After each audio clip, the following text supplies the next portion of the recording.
Fans were in for a surprise when SB19 posted a funny new video on their official Instagram account, capturing a hilarious moment. In the clip, the popular Filipino boy band humorously portrays themselves as being not allowed to enter the Philippine Arena for their upcoming concert. The video shows SB19 members, dressed casually, standing outside the venue with playful expressions. They sang a lively rendition of some of their biggest hits, including Gento and Damn, complete with energetic dance moves.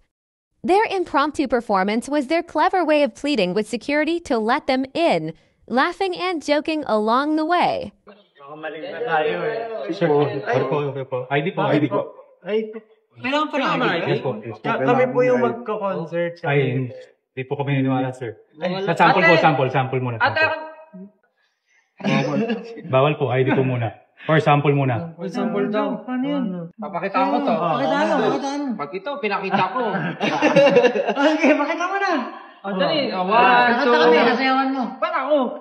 Hindi sana mag-solo na lang ako. Ano ba kayo ni Josh? Ano ba? Ganito na lang, butakin na lang.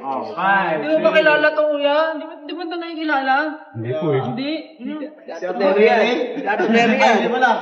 Okay, pakitaan nyo na. 2, 3, go. Gento. Ano ba? Ay, ito. Okay, sabay-sabay tayo. Kuya, kami yung kumanta talaga nun eh, mga langit eh. 1, 2, 3, go. Bakit ba nagkaganto? Ang daming tukso, bawat hakbang laging may gulo. Pagka marinig to, 7, 8, Gento, dito basa-basa bingo. Baka naniniwala sila. Ako dyan, bako po. Thank you po.